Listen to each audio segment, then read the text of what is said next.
I think that it must have been right around this time last year when I called a question on the Edmonton Oilers management. And that question was as simple as this. It was, is Stuart Skinner going to be the long-term solution to the Edmonton Oilers goaltending situation? And so at the time that I asked that question last year, the Edmonton Oilers were facing a bit of a goaltending situation. The guy that a lot of people expected to be the starting goaltender all season last year, and of course I am talking about Edmonton Oilers legend, yes, legend, Mike Smith. He was out on the long-term injured reserve. We had no idea when he was going to play in the NHL again, or even if he was ever going to play in the NHL again. And so the Edmonton Oilers were faced with having to field a tandem of what basically came down to two players. And one of them was Mikko Koskinen, another player who's no longer with the team this year. A guy who had been signed with very high expectations and at times did deliver with them, but had a tendency to be a little bit on the unreliable side. I mean, especially when he had to carry a large share of the workload. Had a tendency to be a little bit streaky, had a tendency to go away at some very bad times, had a tendency to play some very bad games, pretty much right on the tail of some very strong games. He was a goaltender that I still have I personally do have a lot of esteem for. I mean, in spite of everything that all of the criticisms that I have had about him. But honestly, a guy who you would probably prefer not to have to pin the hopes for your entire season on. And so that was one player in this tandem. Of course, the other guy is one who is ever more familiar to the Edmonton Oilers fan base. He is at the forefront of all the talk around the goaltending situation so far this season. And of course, I'm talking about Stuart Skinner. Now, I had the occasion to meet Stuart Skinner back in September. And at that time, I asked him a question. That question was, when are you going to tell Jack that you're taking his job? And the question was more of a joke than anything else. And obviously, this is something that, it definitely has not happened yet this season. I mean, Skinner did come in relief of Jack Campbell in the second game of the season against the Calgary Flames. He's played a couple of strong games this season, but I mean, as I speak right now, I'm recording this during the intermission of the Edmonton Oilers Nashville Predators game. And right now, it looks like Jack Campbell is likely to lead the Edmonton Oilers to a win tonight. And there's certainly nothing wrong with that, but there is an answer to be found in that question that I called last year on the Edmonton Oilers management when I asked if Stuart Skinner was the long-term solution, to the goaltending on this team. I mean, goaltending being an area where the Edmonton Oilers have struggled over the last 10 to 15 years. And it seems to me that Edmonton Oilers manager Ken Holland came back and basically said, no, he doesn't think that Stuart Skinner is going to be the long-term solution to the Edmonton Oilers goaltending. Because he turned around and he signed Jack Campbell out of Toronto on a 5-year, $25 million contract. So 5 years, $5 million per year. With an investment like that, you expect Ken Holland to be pretty dedicated to the idea of Jack Campbell being the starting goaltender for this team, at least for the next few years.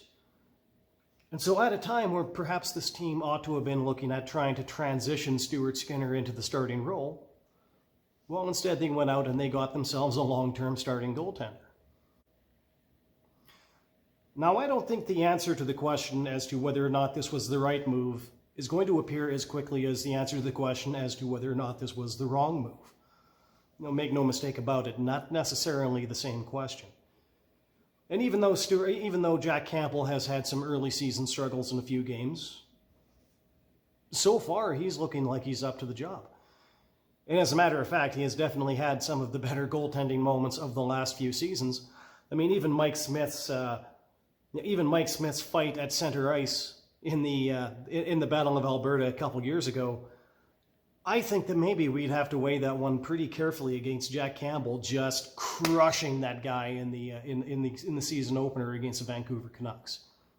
I mean, you definitely don't see very many goaltenders just laying guys out with open ice hits. Jack Campbell's got one on his highlight reel now. Definitely nothing to complain about there. But even though there does seem to be a narrative amongst some fans that there might be a goaltending controversy in Edmonton already, and in all honesty, I do think it's probably too early to say that for certain, but a lot of people do seem to think that there's going to be. If Stuart Skinner keeps playing the way that he's been playing, it's not going to be very long down the road before the Edmonton Oilers are faced with an incredibly difficult choice.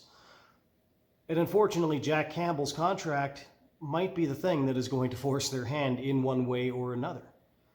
Because if Stuart Skinner keeps playing like this, he's going to be in line for a very big raise. And with the Edmonton Oilers salary cap situation being what it isn't exactly like they're just going to be able to open up the checkbook, give him that raise, and then rock this tandem for the next God knows how many years into the foreseeable future. It does look like they're going to have to make a choice at some point. Now, referring back to my comments of a year ago, I'll remind everybody exactly where I came down on that. I'm kind of the opinion that the goaltending position is one that is best filled from within your organization. I think that the Edmonton Oilers would be much better off if they can make Stuart Skinner the number one goaltender. Because when you're dealing with a restricted free agent, a player that you drafted, you do have a lot more power over being able to manage how much you're going to have to pay that player to keep him. Yes, offer sheets do exist. God knows that the Edmonton Oilers have gone that route in the past. Holdouts can happen. Oilers fans have felt the sting of seeing a player hold out for more money also.